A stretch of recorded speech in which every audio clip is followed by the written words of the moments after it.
Hello there. Hi, baby girl. Oh, welcome to a new edition of I Hate Sundays, number 40. This one's gonna be a bit tough.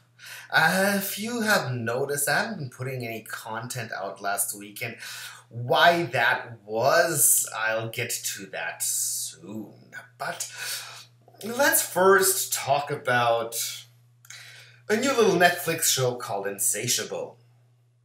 You know me, underneath all the love for horror and punk rock and general badassery, there lies a little kid that enjoys a good drama series. Some good J-pop, Poppy, and BRITNEY. And general all the glitz and glam any teenage girl would love. Well, anyway, this show, before it even got aired, was already attacked with a bunch of outrage, and it kept on pouring in. Let's look at some of my favorite outraged tweets we have gotten so far. We have Meat Lord Chicken Patty saying, "Don't watch Insatiable. It promotes fat shaming and conveys a horrible message about bodies and revenge. Don't watch Insatiable even if you just watch to check it out. The more it gets streamed, the more it gets pushed to have more seasons. Don't watch or stream Insatiable." Damn that grammar. Damn that grammar.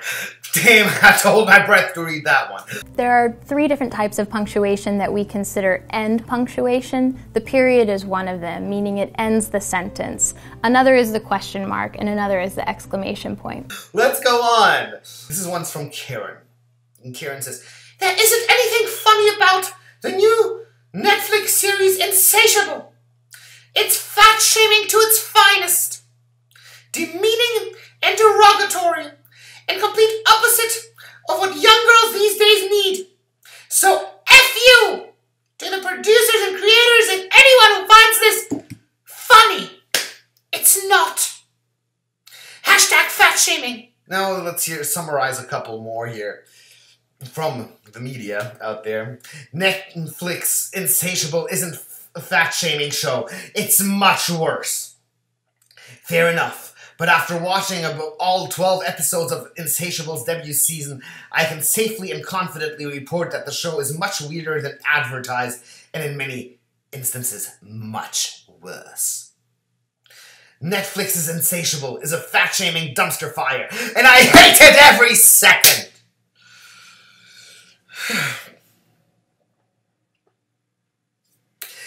We even go so far this time, that somebody actually started a petition, and our dearest Lally Pearl says, "Cancel the body-shaming series Insatiable produced by Netflix!" All caps, that's why I have to scream it. Sign the petition. Because the show is toxic, fat-shaming, and generally disgusting. This petition has over 100,000 signatures, mind you. Yes, this is where we're at. This is what people do these days. They watch a trailer, don't even bother to watch the entire show, and create this entire gigantic outrage. I have seen all 12 episodes of the first season of Insatiable. First of all, I really don't see the fat shaming in this one. Like, at all. This is a show about a girl who is fat as fuck, ends up in an accident, loses a bunch of weight, and even though she on the outside seems pretty to everyone now, she has to face the inner conflict of, is she satisfied with herself, with her own ego, with her own confidence? Does she feel beautiful as a person? And she doesn't, even though she has lost so much weight and she's actually considered to be such a beautiful person, she feels awful. I might be skinny on the outside, but on the inside, I'm still fatty patty. You don't have to be screwed just because your mama was. Don't let anybody get in the way of your dreams. Instead of living my dreams, I ate them. And this isn't really anything about making fat people out to be disgusting or fat shaming in general. It is about how comfortable you actually feel in your own skin. And some people are happy with being overweight. Some people aren't happy being overweight. Midway through the show, there is actually a character that is introduced who is hands down the most overweight character of the entire series, and she is the most confident and happiest person in her body. There is like not a second where she is doubtful about how she feels. I like the way I look. That's why I do pageants. To show people that beauty comes in all shapes and sizes. Even short little mofos like you. I am somehow generally shocked and appalled by the ignorance and general stupidity our social justice warrior world deals with issues. They always scratch upon the surface of certain things without even like taking a closer look onto anything like concerning the show. Talking about the general quality of the show, there's been much better and there's been much worse too. It pretty much goes into the category of a show better than your average show. The first 8 episodes are actually pretty amazing. Great characters, really funny dialogue, cool jokes, intriguing storylines. And then the 9th episode, they bring in this exorcism and things just end up being totally stupid. And in the 10th episode, you have our main protagonist, Patty, doing something incredibly dumb. As an audience, now you're not really able to forgive her impulsive behavior, and you sort of start liking her less than you liked her in the last couple of episodes, which really conflicts with the way you are appreciating the show. And the season finale, the plot is a bit convoluted and stupid. Other than that, the first 8 episodes are generally great, and you should check it out if you are into a good teen drama or a teen comedy. And yes, the whole entire thing is really a good picture of like, if you're happy with the way you look, if you're happy with the way you feel, then go on. Don't let anybody tell you that you're ugly, that you don't belong in this world, that you should do something about yourself. If you're happy with the way you look, you're great. But if you're not, you should do something about it. And this is where we get to me. I have not really talked about this pretty much ever. I might have mentioned it a couple of times, hinted at it. And I am very unhappy with the way I look. I hate carrying this motherfucking 9-month pregnant woman shit around me all the time. And I generally want to do something about that. No one can deny that there are different belly types. There are those bellies that form because of eating too much fatty food, those that appear because of swelling or water retention, and even those that form as a result of having given birth. Each of them needs a different approach to get them into shape. Yep, guys, we're talking about me losing weight here. So I decided to do something against it. I've minimized the carbs in my life, and starting off last week, I cut out all the sugar I actually consume, every single bit. And goddammit, guys, starting Tuesday, Wednesday, this took such a toll on my body. The lack of sugar in my body was just incredibly influencing my mind and the way how awake I am and how much stuff I get done. I had incredible stomach pains. I felt like my whole entire stomach was eating itself up. I felt bloated constantly. And even though I had been eating less than I've ever been eating before, I felt so bloated that it made me even feel fatter than I actually am. And it was just... Well, that's exactly right. What we've done is we've taken the 360, we've added a DSP, and then we've... So that's why I couldn't really get anything done. I was just in generally a lot of physical pain. But I'm doing better now.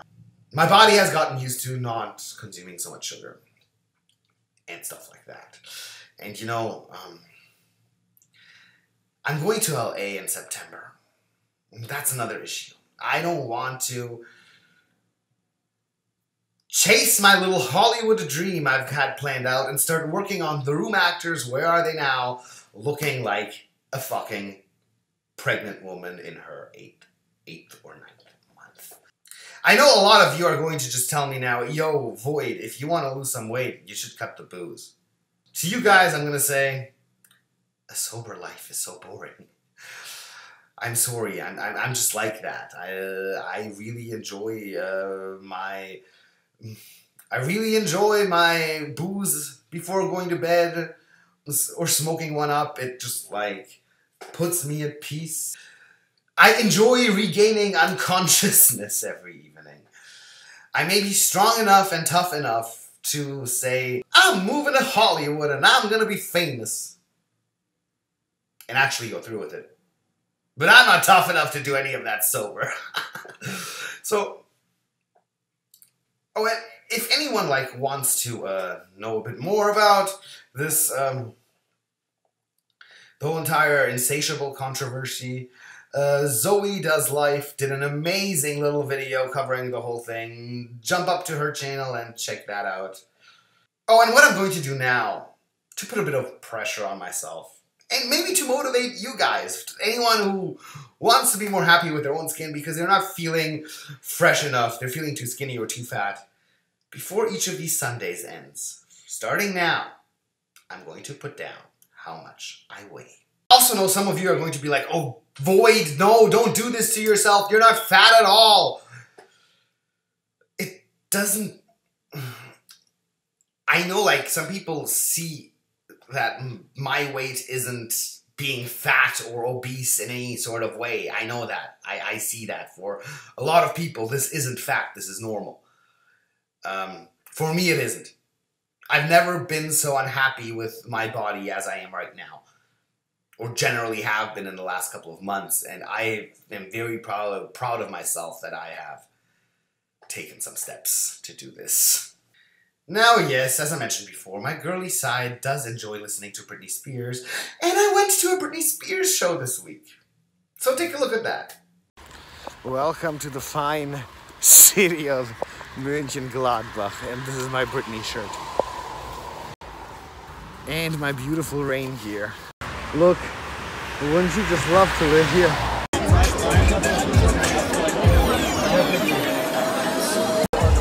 Waiting for shit to go down.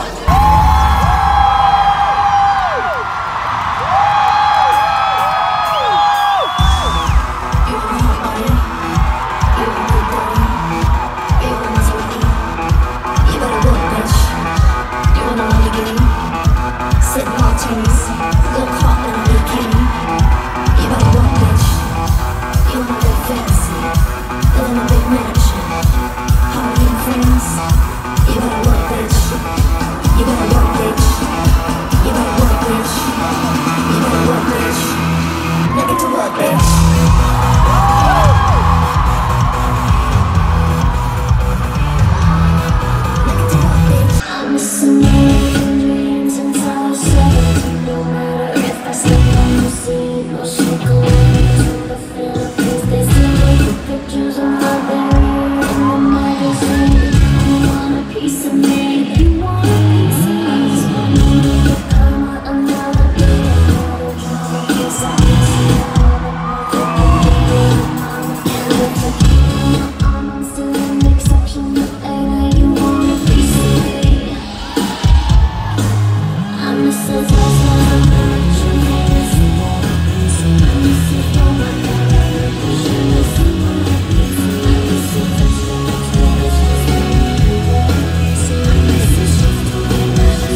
was giving a lot of thought to what trailer we'll be reacting to today, and you know when you walk through some store aisles in the middle of August like we are doing now, and you suddenly spot Christmas ornaments or something Christmas related.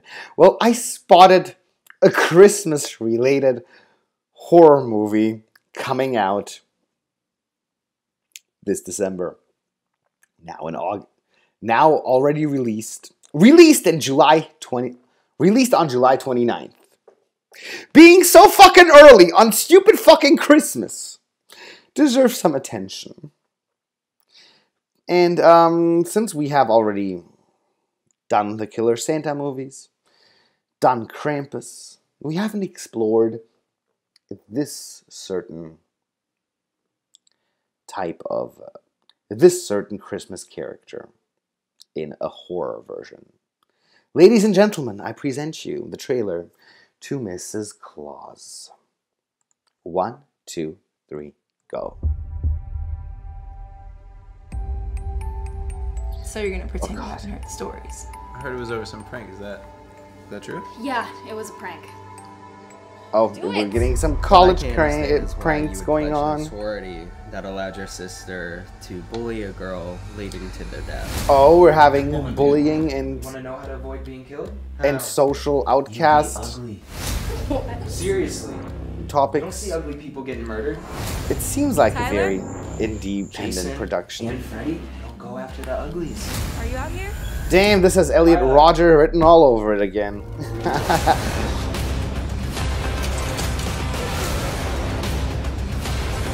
Oh my god, she looks fucking creepy. I didn't expect that. Ah! I'm actually getting a kick out of this. I was expecting this to be a bit more shittier than it is, but it's actually looking pretty funny. Seems low budget, seems to have a lot of practical effects, and I am enjoying that. I like it when films take that route.